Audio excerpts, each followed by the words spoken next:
Good afternoon, students. Today we will complete our chapter.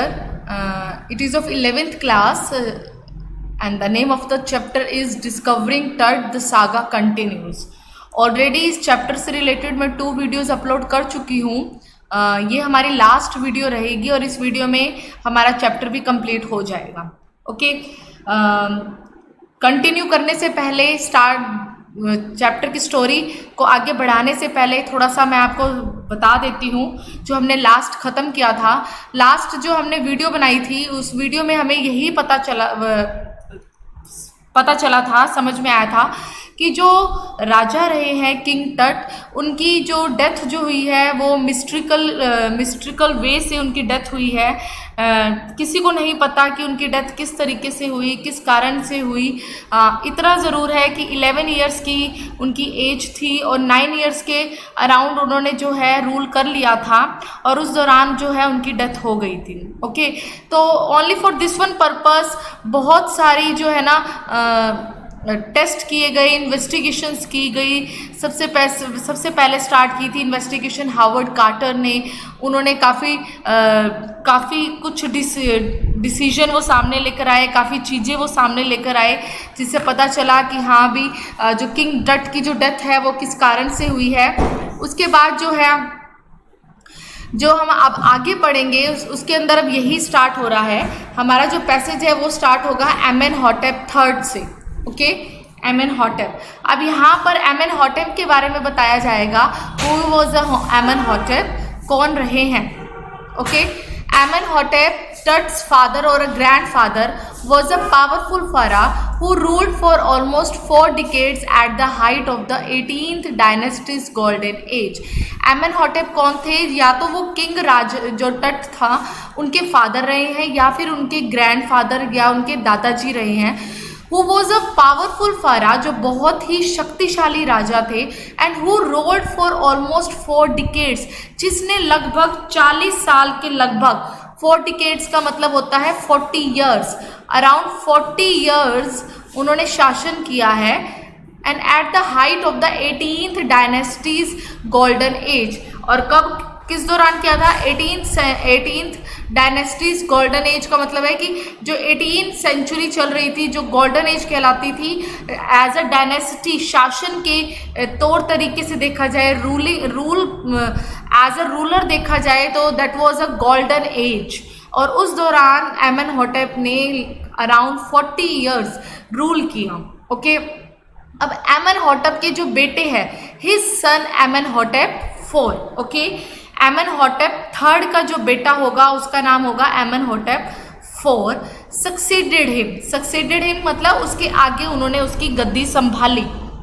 And initiated one of the strangest periods in the history of the. Initiate होता है start करना, और उन्होंने start किया किसने? एमेनहॉटेप IV ने. Okay, उन्होंने स्टार्ट किया बहुत ही अजीब पीरियड इतिहास का, हिस्ट्री ऑफ एंशिएंट इजिप्ट, प्राचीन मिस्र का बहुत ही अजीबोगरीब उन्होंने पीरियड जो है स्टार्ट किया एमेनहॉटेप IV ने. The new Farah promoted the worship of the Eton. ये जो नए राजा थे, नए राजा किसके लिए बात की गई है? एमेनहॉटेप IV की बात की गई है. ओके, तो यहाँ पर आप सब स्टूडेंट्स को ध्यान हो तो मैंने ये स्पेशली मेंशन किया था कि इजिप्ट में राजा के लिए वर्ड यूज होता है फरा. ओके, द न्यू फरा promoted the worship of the Eton. इन्होंने किसको प्रमोट किया, किसको बढ़ाया? एटन की पूजा भक्ति को बढ़ाया. और एटन कौन है? द सन डिस्क, जो कि सूरज के देवता है. एंड चेंज हिज नेम, और एमेनहॉटेप IV ने अपना नाम बदला. एमेनहॉटेप IV ने अपना नाम बदला और बदलकर उसने क्या रखा? टू एखेनहेटन. ओके, एखेनहेटन में उन्होंने अपना नेम चेंज कर लिया एमेनहॉटेप IV ने. और इसका मीनिंग क्या था? और a servant of the Eton. इसका मतलब क्या था? एखेनहेटन का सर्वेंट ऑफ एटन. ओके, थोड़ा सा चैप्टर कॉम्प्लिकेटेड ज़रूर है, बट अगर हम इसको पेशेंस के साथ समझते हैं तो मुझे नहीं लगता कि आपको यहाँ पर तो कोई भी दिक्कत आएगी। आई होप आप इस चैप्टर को अच्छे से समझ जाएंगे।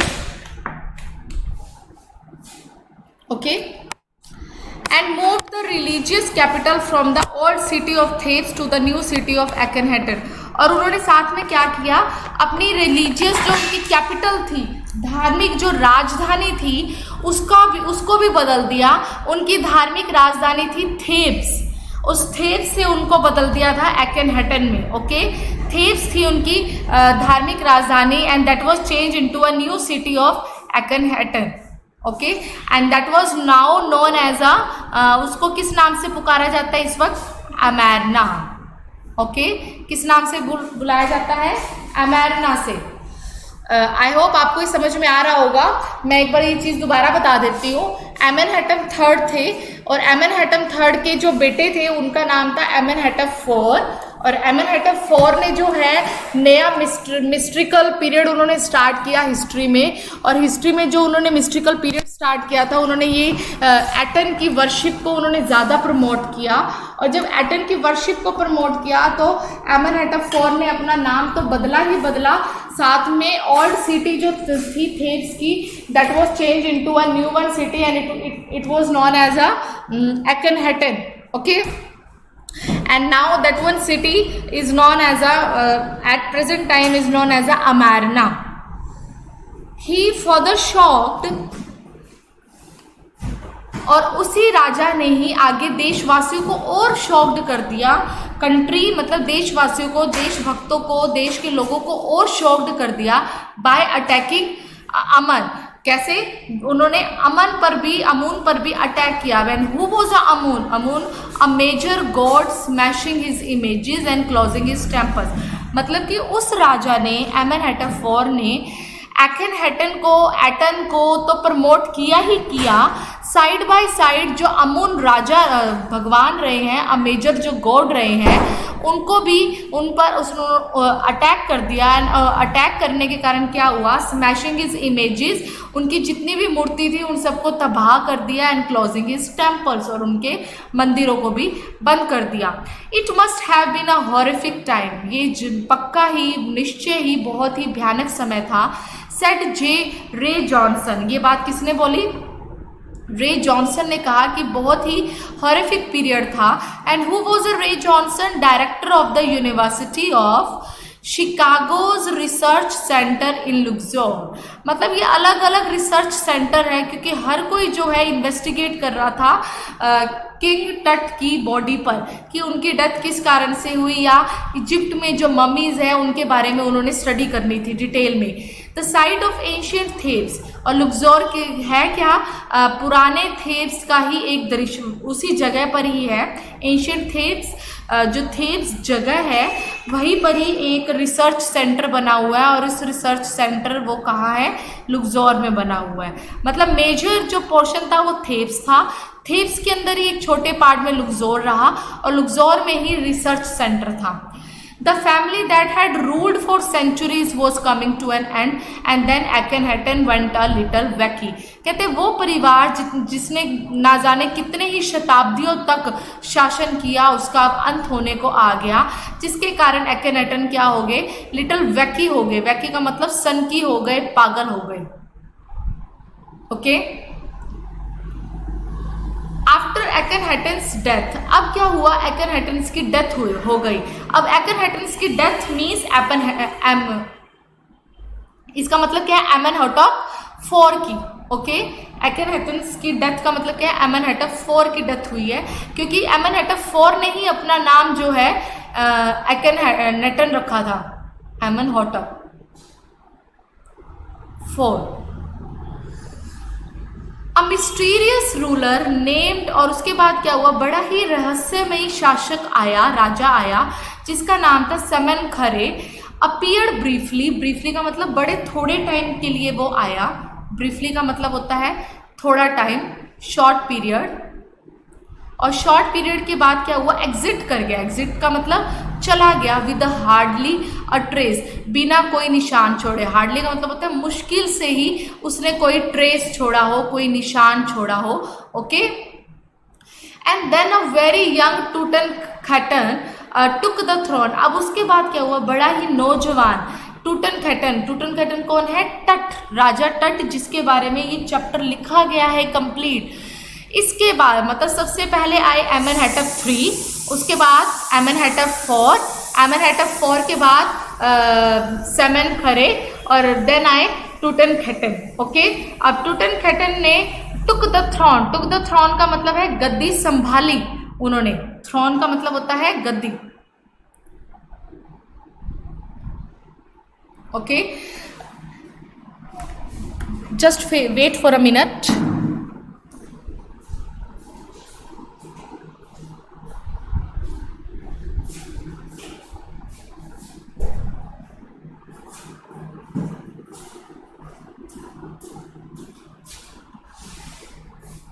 Yes, sorry for interruption. हाँ जी, अब उन्होंने गद्दी संभाली and king Tut as he is widely known today, और किंग टट को ही आज के टाइम में बड़े लेवल पर आज जाना जाता है। The boy king soon change his name to Tutankhamun. अब यहाँ पर आप फिर से समझिएगा बेटा, जो किंग था ना टट किंग जो था, उसका एक्चुअल में नेम था Tutankhaten, but he change his name and change कर नेम क्या हुआ, टूटनखामुन। ये सारी बात जो है ना, मैंने बैकग्राउंड जो है आपको, जो हम इस वक्त पढ़ रहे हैं, मैंने आपको वेरी स्टार्टिंग में वीडियो फर्स्ट में बता चुकी हूँ कि टूटनखैटेन और Tutankhamun both words are started from the same words. Okay, last वाला वर्ड चेंज किया है इन्होंने, एक तरफ आया है एटन और दूसरी तरफ है Amun. Okay, and who was Amun, it was a living image of Amun, एक राजा की, एक गॉड की ही बात की गई है। And oversaw a restoration of the old ways. इससे क्या हुआ, ओवरसो फिर से वापसी हो गई। किसकी वापसी होगी, उन पुराने तौर तरीकों का, उन सबका पुनर्जन्म हो गया, जिनका कहीं ना कहीं एमेनहेटप 4 ने एंड कर दिया था। आपको ध्यान हो तो अभी अभी मैंने बताया था कि स्मैश कर दी थी सारी की सारी इमेजेस, डिस्ट्रॉय कर दिए थे टेम्पल्स। तो मीन्स क्या था कि उन्होंने सब कुछ जो है अमून से रिलेटेड जो था वो सब कुछ फिनिश किया था। एम आई राइट? तो जब टूटनखामुन आए, किंग टट आए, तो उन्होंने फिर से रिस्टोर कर दिया, फिर से रिज्यूम कर दिया, स्टार्ट कर दिया। ही रिगेन्ड फॉर अबाउट 9 years। उन्होंने शासन किया, रिगेन्ड का मतलब होता है शासन करना। उन्होंने शासन किया लगभग 9 सालों तक, एंड देन डाइड अनएक्सपेक्टेडली, और फिर वो मर गए बिना उम्मीद के, अनएक्सपेक्टेडली, किसी ने एक्सपेक्ट भी नहीं किया था। रिगार्डलेस ऑफ हिज, एक second students, wait, yes, regardless of his fame, उनकी प्रसिद्धि के बावजूद भी the speculations about his fate, या उनके बारे में जो सोच चल रही थी, फेट का मतलब होता है भाग्य, स्पेकुलेशन होता है जो अलग अलग डाउट्स आ रहे थे, जो विचारधारा चल रही थी लोगों की। टट is one mummy among many in Egypt. टट ही एक ऐसी एक one mummy among many in Egypt का मतलब क्या है कि इजिप्ट में ये रिवाज हुआ करता था कि डेथ के बाद पर्सन की बॉडी को रखा जाता है, प्रिजर्व करके मम्मी की फॉर्म में, ड्राई फॉर्म में रखा जाता है, और उनमें से ही एक रही टट की बॉडी भी। हाउ मैनी, कितनी मम्मीज रखी, नो वन नोज, कोई नहीं जानता। द इजिप्टियन मम्मी प्रोजेक्ट, क्यों नहीं जानता, क्योंकि एक तरह से प्रोजेक्ट भी है मम्मी रखने का, कलेक्शन करने का, विच बिगन एन इन्वेंट्री, जो स्टार्ट हुई, ये आविष्कार, ये बना कब, इन लेट 2003, मतलब 2003 से ये कस्टम शुरू हो गया था कि इजिप्ट में किसी पर्सन की डेड बॉडी को मम्मी की फॉर्म में, ड्राई फॉर्म में रखा जाएगा। एंड हैज़ रिकॉर्डेड ऑलमोस्ट 600 सो फार, जिसने अब तक 600 के लगभग जो है रिकॉर्ड इकट्ठा कर लिया है, मतलब मम्मीज कलेक्ट कर ली है। एंड इज स्टिल काउंटिंग, और अभी भी गिनती जारी है। The next phase, scanning the mummies with the portable CT machine donated by the National Geographic Society and Siemens its manufacturer. और फिर अगला चरण क्या आता है, अभी पहला चरण तो ये होता है कि पर्सन की डेथ के बाद उसकी बॉडी को एज अ ड्राई फॉर्म में, मम्मी की फॉर्म में रखना, okay. After that next phase क्या आता है, उन्हीं ममीज को स्कैन करना। Okay, scanning the mummies with the portable CT machine. Portable machines आती हैं, मशीनरी आती है, उससे स्कैन करना। And then king Tut is one of the first mummies to be scan. और जो किंग टट है वो पहली मम्मी है जो सबसे पहले क्या की गई, स्कैन की गई। ठीक है।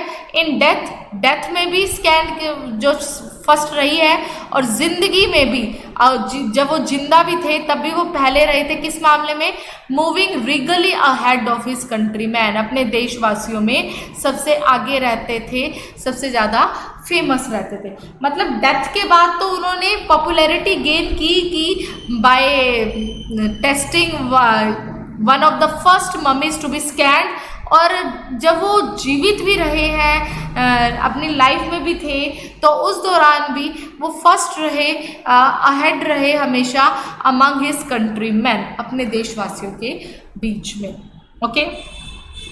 अ CT machine scan the mummy head to toe. वो मशीन स्कैन करती थी उस मम्मी को सिर से लेकर पैर की उंगलियों तक। टॉ का मतलब होता है पैर की उंगलियों तक स्कैन करती थी। And creating 1700 digital x-ray images in cross section. और क्रिएट क्या करते थे, 1700 के लगभग एक्सरे की इमेजेस क्रिएट होती थी क्रॉस सेक्शन में, एक के बाद दूसरी। And Tut's had scan in 0.62 millimetre slices to register its intricate structures and takes on every details in the resulting image. Tut के सिर को स्कैन किया गया कि कौन सी स्लाइसिस है, बिल्कुल बारीक से बारीक पतली स्लाइस थी, 0.62 मिलीमीटर स्लाइस। ये रजिस्टर करने के लिए इंट्रीगेट स्ट्रक्चर, उसकी बारीक अस्थि या स्ट्रक्चर, उसकी आकृति को समझने के लिए takes on eerie details. Eerie details का मतलब होता है जिसने स्ट्रेंज जानकारी दी। एरी का मतलब होता है स्ट्रेंज, अजीबोगरीब in the resulting images. Okay, जो रिजल्ट आया। With Tut's entire body similarly recorded a team of specialities. कहते हैं कि जो टट की एंटायर बॉडी में रिकॉर्ड जो किया गया था, उसमें जो टीम रही थी वो डिफरेंट मेंबर्स की थी, स्पेशलिस्ट मेंबर्स की। वो कौन कौन से फील्ड में थे, रेडियोलॉजी, फोरेंसिक और एनाटॉमी होता है body, science of body. Began to probe होता है खोज करना, छानबीन करना। क्या खोज कर रहे थे, the secrets that winged goddess. वो सीक्रेट्स, उन गुप्त बातों की खोज की जा रही थी जो किसी भगवान ने छिपा के रखे हुए थे। विंग्ड गॉडेसेस का मतलब एक ऐसी देवी जिसके पंख लगे हुए हैं। Of a gilded burial shrine protected for so long, जिसने काफ़ी लंबे समय तक, जो ऐसी पंख वाली देवी रही है जिसको गिल्डेड बरियल श्राइन भी रहा, कहीं ना कहीं गोल्ड की भी कवरिंग थी, और उन्होंने प्रोटेक्ट किया गया उस बरियल श्राइन को, उन कब्रों को, फॉर सो लॉन्ग, काफ़ी लंबे टाइम तक। और वो बरियल वो थी जो गिल्डेड थी, गोल्डन कवर के साथ रही है वो। Okay. The night of the scan workman carried, जिस रात को स्कैन किया गया वो कौन सी रात थी स्टूडेंट्स, याद है आप लोगों को? वो रात थी 5 जैन 2005। ओके, जिस रात स्कैन किया जा रहा था, वर्कमैन कैरी टट from Tom in his box. Workman ने जो है ना कैरी किया, टट को लेकर गए फ्रॉम द टॉम, उसकी कब्र से लेके गए। वो जो कहाँ रखी हुई थी, वो कब्र कहाँ, किसी और बॉक्स में थी, उसकी जो बॉडी है, टट की बॉडी जो है। Okay. And like Paul bearer क्या होते हैं, जो लाश को लेकर जाने वाले होते हैं। ओके, पॉल बियरर्स कौन होते हैं, जो लाश को लेकर जाते हैं, उसको कहा जाता है। कहते हैं कि जिस तरीके से कोई जो लाश को लेकर जाते हैं, in the same way workman ने क्या किया, दे क्लाइम द रैंप। वो एक रैंप होता है, ऊंचे मतलब एक स्लाइडिंग वे होता है जो ऊपर की तरफ जा रहा होता है, उसकी तरफ उन्होंने क्लाइम किया।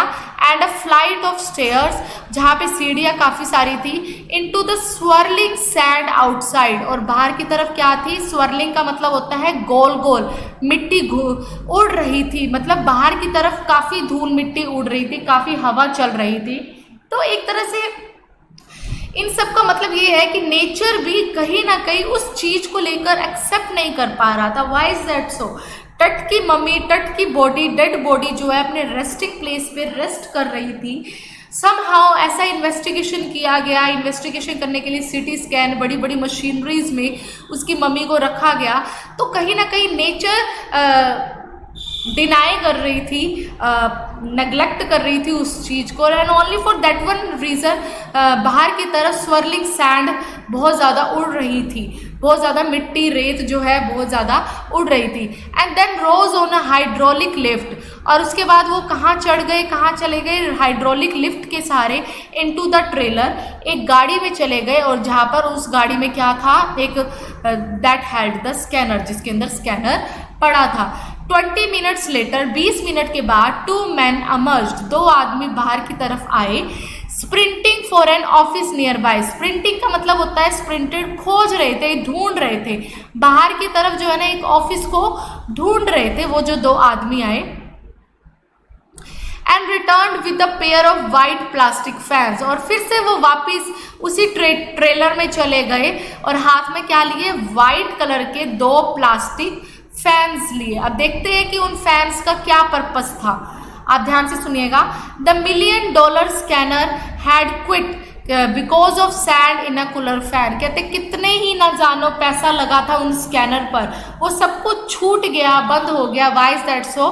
क्योंकि उस कूलर फैन पे क्या चला गया था? सैंड, मिट्टी चली गई थी, और उस मिट्टी को निकालने के लिए ही उन 2 पर्सन ने वो प्लास्टिक फैंस लेकर आए थे। तो जो वो मिट्टी उन कूलर फैन में चली गई थी, तो इन सब के कारण उन वर्कमैन का क्या व्यू रहता है? वर्कमैन ये कहते हैं कि शायद तट की बॉडी को उनके रेस्टिंग प्लेस से निकाला गया है तो वो भी खुश नहीं है, and only for that one reason it might be a curse of the pharaoh. ये शायद अभिशाप है उस राजा का कि इतनी मिट्टी उड़ रही है, इतनी अंधेरी चल रही है, जिस कारण से हमारी जो स्कैनर वाली मशीन्स है वो भी अपना काम करना बंद कर रही है। जॉक द गार्ड नर्वसली, पर ये सब कुछ क्या था? एक तरह से मजाक किया गया। किसने? एक गार्ड ने मजाक किया, एक पहरेदार ने मजाक किया। ओके, नेक्स्ट है इवेंचुअली, धीरे धीरे the substitute fans worked well enough to finish the procedure. जो फैन थे उन्होंने काम करना शुरू कर दिया ताकि वो प्रोसीजर जो है वो काम जो है हो सके, अच्छे से फिनिश हो सके वो काम। After checking that no data had been lost, उसको चेक करने के बाद कोई भी डाटा नहीं मिला। Wait for 2 minutes।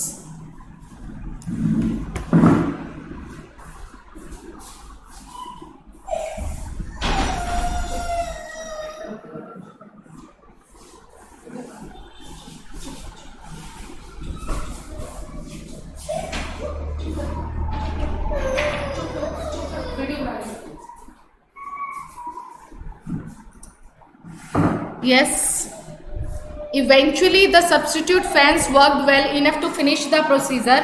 वो फैंस जो है सही से काम कर रहे थे ताकि सारा काम हो सके। And after checking that no data had been lost, check करने के बाद ये पता लगा भी कोई भी डाटा, कोई भी जो है चीज़ गुम नहीं हुई है।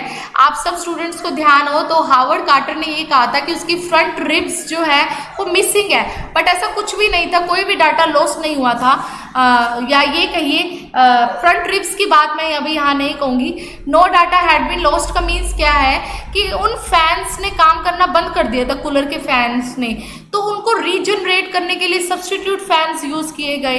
मीनवाइल कोई भी डाटा खराब नहीं हुआ, कोई भी डाटा मिस नहीं हुआ। इस चीज़ के लिए यहाँ पर बताया गया है।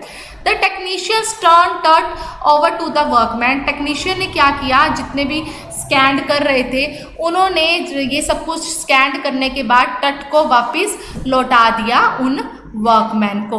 वो carried him back to his tomb, जो फिर से वापस ले गए उस तट को उसकी कब्र तक और उस बॉक्स में रख दिया।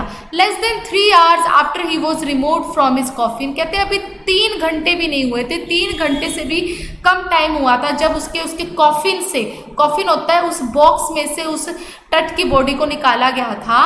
3 घंटे से भी कम समय हुआ था कि फरा को, उस राजा को अगेन रेस्टेड इन पीस, उस राजा को फिर से वहाँ पर रेस्ट करने के लिए शांति से रख दिया गया। Where the funerary priests had laid him so long ago, जहाँ पर पंडितों ने उसका एक तरह से संस्कार करते हुए उसका मतलब डेड बॉडी को पूजा से जो भी तरीके से पंडितों ने वहाँ उस कॉफिन में रखा था उसी रेस्टिंग प्लेस में फिर से रख दिया गया। Back in the trailer, a technician pulled up astonishing images of Tut on a computer screen. उसके बाद क्या हुआ, उस ट्रेलर के अंदर उस टेक्नीशियन ने बड़ी ही एस्टोनिशिंग, हैरान कर देने वाली इमेजेस जो है टट की जो है कंप्यूटर स्क्रीन पर वो लेकर आए। Okay, and a grey head took shape from a scattering of pixel, जिससे ग्रे कलर का हेड जो है वो दिखाई दे रहा था। From a scattering of pixels का मतलब ये है कि जिसकी वजह से वो सारी स्कैन की जो मशीन्स वर्क कर रही थी डिफरेंट डिफरेंट पॉइंट्स में, डॉट्स में। स्कैटरिंग ऑफ पिक्सल का मतलब है डिफरेंट डिफरेंट डॉट्स में जो है ग्रे हेड दिखाई दे रहा था, शेप ले रहा था।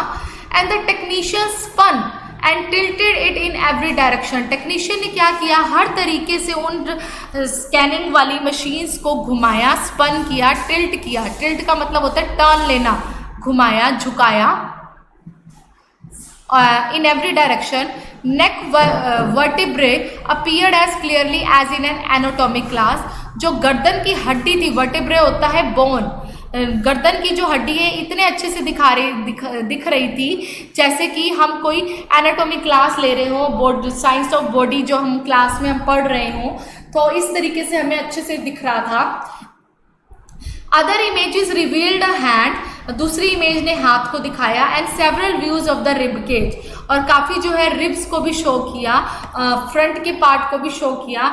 And a transaction of the skull also, और स्कल होता है खोपड़ी, और कहीं ना कहीं उसकी खोपड़ी उस चीज़ को भी शो किया। बट फॉर नाउ, लेकिन अब के लिए द प्रेशर वॉज ऑफ, अब जो है थोड़ा सा दबाव कुछ कम हुआ क्योंकि कुछ इन्वेस्टिगेशन हो गई और काफ़ी फ्रूटफुल रिजल्ट्स भी आए। Sitting back in his chair जाई हवास स्माइल्ड, उस चेयर पर बैठने के बाद सिटिंग बैक मतलब जाई हवास एक और पर्सन है जो इन्वेस्टिगेट जिन्होंने किया था हावर्ड कार्टर के बाद, वो हंसते हुए अपनी चेयर पर बैठते हैं, विजिबली रिलीव्ड। और उन्होंने बताया क्या, that nothing had gone seriously wrong, उन्होंने ये कहा कि कुछ भी गलत नहीं हुआ है उस पर्सन की बॉडी के साथ या उस राजा के साथ, कुछ भी गलत नहीं हुआ है। I did not sleep last night, तो जाही आवाज़ कहते हैं कि पिछली रात मैं सोया नहीं हूँ, नॉट फॉर अ सेकेंड, एक सेकेंड के लिए भी नहीं। आई वॉज सो वरिड, मैं बहुत चिंतित था। But now I think I will go and sleep, लेकिन अब मैं सोचता हूँ मुझे अब जाना चाहिए, मैं जाऊँगा और सोऊंगा। ओके, यहाँ पर आप देख भी सकते हैं एक पिक्चर दिखाई जा रही है। इस पिक्चर में क्या आ रहा है, मुरल्स, मुरल्स होता है पेंटिंग्स, पिक्चर्स को कहा जाता है। इन किंग टट्स टॉम, जो किंग टट की जो कब्र बनी हुई थी वहाँ पर ये पेंटिंग बनी हुई थी, जिससे क्या पता लग रहा था कि किंग टट है विद ओसिरिस के साथ। ओसिरिस कौन है, God of the after life. ऐसा माना जाता है कि ओसिरिस वो भगवान है जो मृत्यु के बाद के जो भगवान होते हैं उसको कहा गया है। ठीक है, तो ये उनकी इमेज बताई गई है, यहाँ पर मेंशन यहाँ पर उनकी की गई है। नेक्स्ट आता है, ये आपका लास्ट पैसेज रहेगा। बाय द टाइम, उस टाइम तक वी लेफ्ट द ट्रेलर, हमने उस गाड़ी को छोड़ दिया। एंड डिसेंडिंग मेटल स्टेयर्स, और हम नीचे उतर कर आए। आपको ध्यान हो तो मैंने आपको बताया था कि 26 फीट नीचे वो गए थे, वो उसकी कब्र में से उसकी बॉडी को लेकर आने के लिए। टू द सैंडी ग्राउंड, और कहाँ तक पहुँचे, उस सैंडी ग्राउंड, ऊपर ग्राउंड तक पहुँचे वो। And the wind had stop, जब वो ग्राउंड पे आए तो हवा भी रुक चुकी थी। द विंटर एयर ले कोल्ड एंड स्टिल, जो हवा थी सर्दियों वाली वो काफ़ी ठंडी हो चुकी थी और शांत थी। कैसे शांत थी, लाइक डेथ इटसेल्फ, जैसे कि डेथ अपने आप में बिल्कुल शांत हो जाती है। In this valley of the departed, कौन सी घाटी में, वो घाटी में जहाँ पर हम डिपार्ट कर रहे थे, हम जा रहे थे। कहाँ से जा रहे थे, जहाँ पे किंग टट की बॉडी को रखा हुआ था। Just above the entrance of to Tut storm stood Orion, और जैसे हम जा रहे थे तो क्या था, जस्ट अबव, उसी के ऊपर ही क्या था, एंट्रेंस ऑफ टट स्टोम के, टट्स की कब्र के ऊपर स्टूड ओरियन, वही अ गॉड आफ्टर लाइफ, वो भगवान खड़े थे।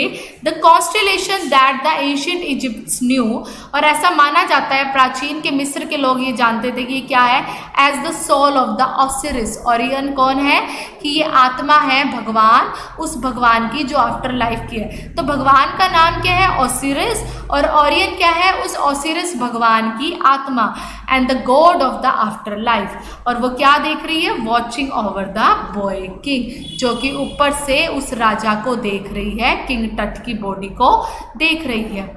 ओके, तो काफ़ी एक तरह से स्पिरिचुअल भी, मिथिकल भी कह सकते हैं, काफ़ी बिलीफ भी है जो मिस्र के लोग मानते थे, जिस तरीके का on only for this one purpose वो मम्मी को रखते हैं, उस पर इन्वेस्टिगेशन भी करते हैं, और फिर उन्होंने स्पिरिचुअलिटी को शो करते हुए ओरियन और ओसिरिस का भी यहाँ पर मेंशन किया है। ठीक है, आई होप स्टूडेंट्स आप सबको ये चैप्टर क्लियर में हो गया होगा। ओके, इससे रिलेटेड जो क्वेश्चंस बनेंगे, मैं आपको ये सारे क्वेश्चन जो है अपलोड कर दूंगी, तब तक आप इस चैप्टर को ध्यान से सुनिएगा। आई होप आपको ये सारे क्वेश्चंस अच्छे से समझ में, चैप्टर अच्छे से समझ में आ गया होगा। Okay, thank you students, thanks a lot.